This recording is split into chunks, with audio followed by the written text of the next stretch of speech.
Hey, this is Assessment 2, Part 2. Now we should be getting into some more of the interesting questions. Starting with this one here. A quarter of a solid sphere has a volume of 576 pi centimeters cubed. That's exactly 576 pi.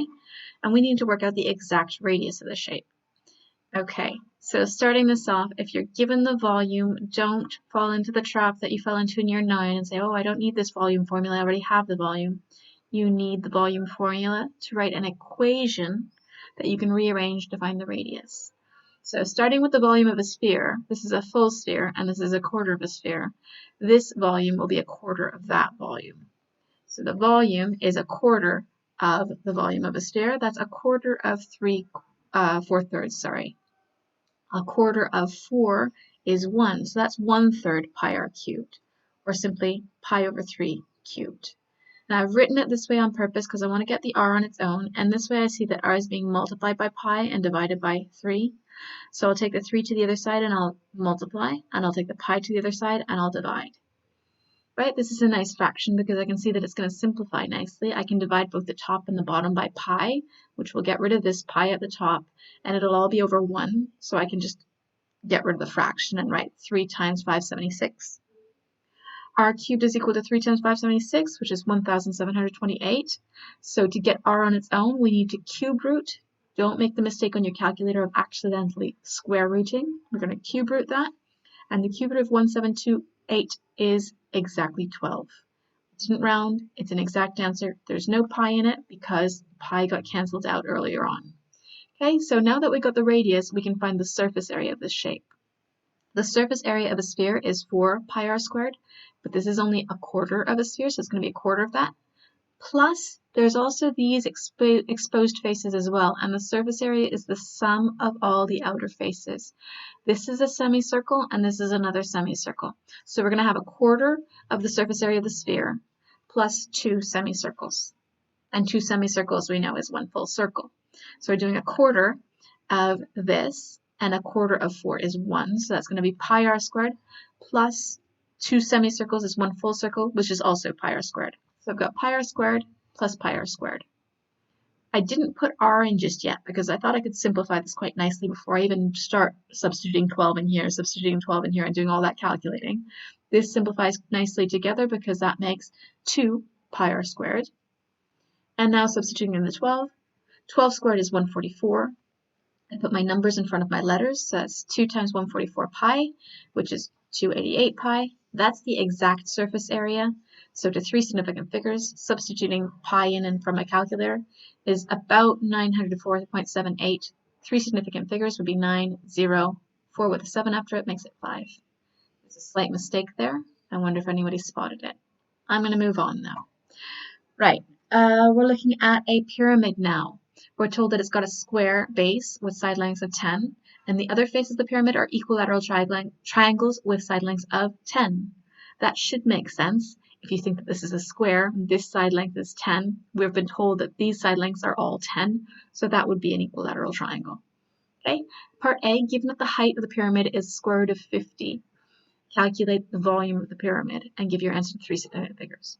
Now note that this question didn't originally give you the height of the pyramid. I've done that to make things a little bit easier for you and also to keep you from making the mistake of thinking, oh, well, we're told that this is 10, so the height of the pyramid is 10. The height of the pyramid is not 10. The height of the pyramid is this length in here, okay?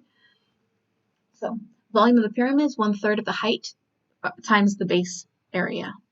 Area of the base is square, so it's length times width, which is 10 by 10. So we've got 1/3 of 10 times height. 10 by 10 is 100, so that's 100 divided by 3 times the height. And I haven't put the height in just yet because I want to show you where that came from. You would be expected to work this out for yourself, so you better know how. So to find that height, I'm going to first show you the height on the diagram. And I'm going to need to break that down into a right angle triangle so that I can use some trigonometry or some Pythagoras. To make a right angle triangle, I could draw this yellow line across the bottom here, going the diagonal from B to D, and that makes a right angle with the red line here. But to find the length B to D, that is already in a right angle triangle with this length here and this length here.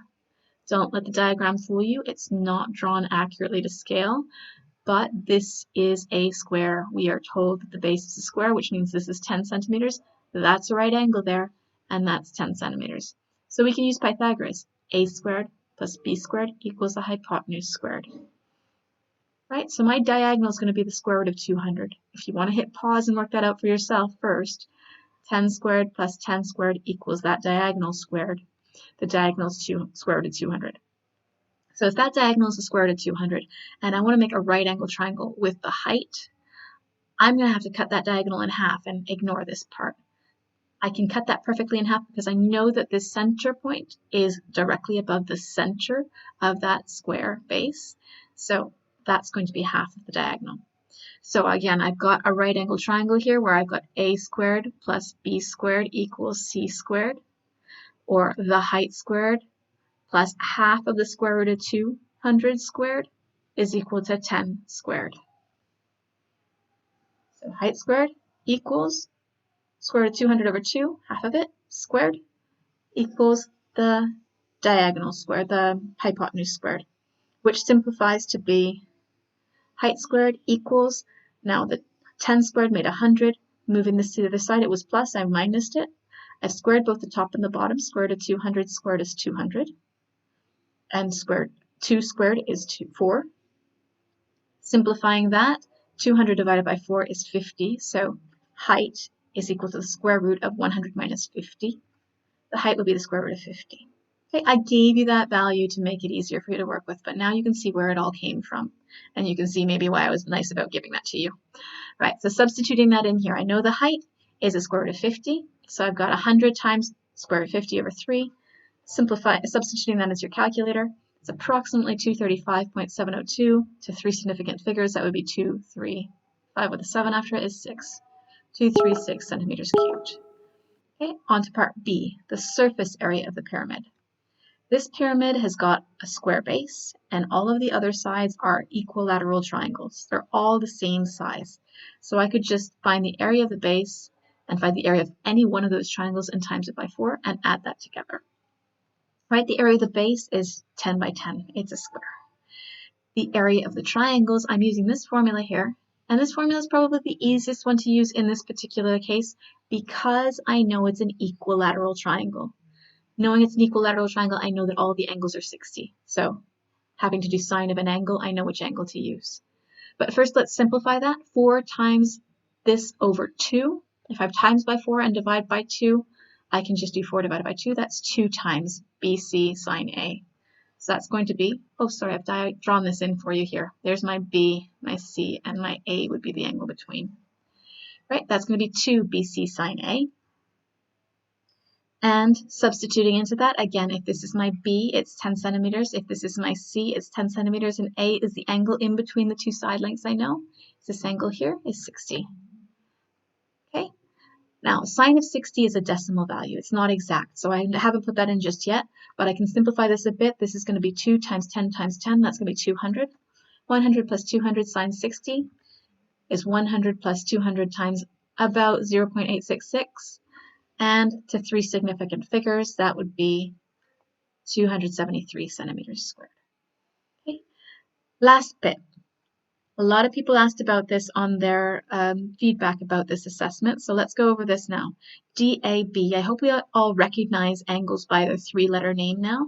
The angle DAB goes from D up to A and then down to B. That's this angle here at A, in between the line DA and the line AB. So this angle here. Now I've already drawn in here this height and this diagonal that we used before. I've also put in here 2 theta symbols. So I'm going to let theta be half of angle DAB. I can say that it's half because I know that A is perfectly above the center of the square base. Okay, so that is half of DAB, which means that if I can find out what angle theta is, angle DAB will be 2 times angle theta. Okay, so let's ignore half of this triangle for now, and let's just look at this right angle triangle I've got here. I know the hypotenuse of that right angle triangle is 10.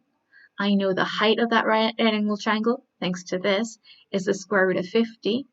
So I know the hypotenuse and the adjacent, right next to the angle. So A and H, so ka toa, that's cosine. I'm going to use cosine inverse to find the angle. The angle is equal to cosine inverse of A over H, adjacent over hypotenuse, square root of 50 over 10. Okay, putting that into my calculator, that gives me exactly 45 degrees. It's not rounded, it's exact. So if the angle theta is 45 degrees, and I've shown you here that I've got two angle thetas to make up the angle DAB. DAB is 2 times 45, which makes DAB 90 degrees. Okay, last question, and hopefully this one's a bit more straightforward. You've got a sector here, and we're told that the arc is 7.2 centimeters. We're told what the angle is. The one thing we don't know about this is we don't know the radius. That's the first thing we need to work out. But like I said before, if they tell you what the arc length is, you need to use the formula for the arc length to make it an equation that you can solve. So given that the arc length is 7.2, we know that the equation for the arc length, that's the angle over 360 times a full circumference, is equal to 7.2. Simplifying that, 7.75 over 360 times 2 is 150 over 360 pi r.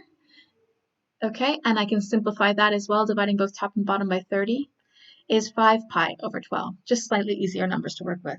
I want to know what r is. I can see that r is being multiplied by 5 pi and divided by 12.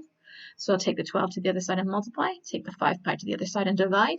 I've got r is equal to 7.2 times 12 over 5 pi. Just working that through, 7.2 times 12 is 86.4. I can't divide by pi exactly, but I can divide by the 5. So 86.4 divided by 5 is 17.28 over pi.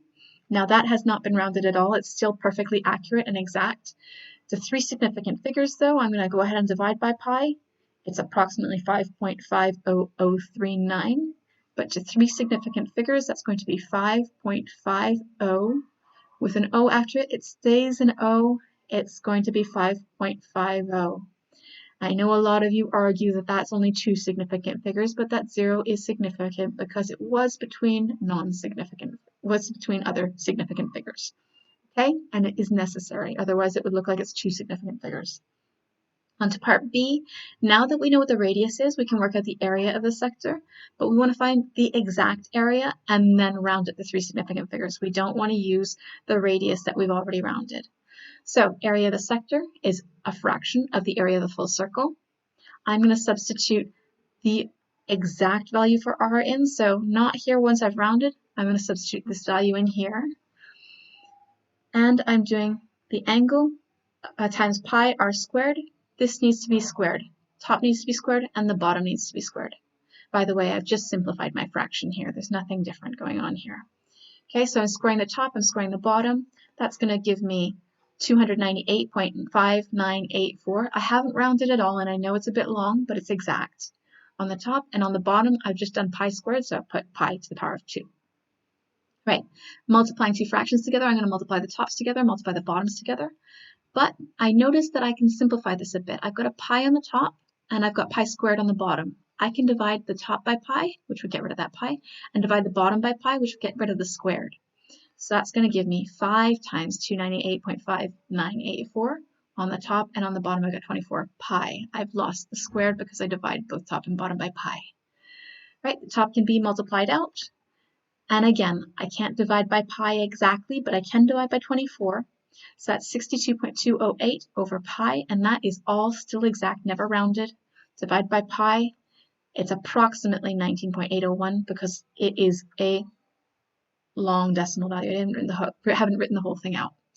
That, to three significant figures, 19.8 with a 0 after it stays an 8. 19.8 centimeters squared. Okay, that's it. Hopefully that was helpful, and good luck with assessment number 3.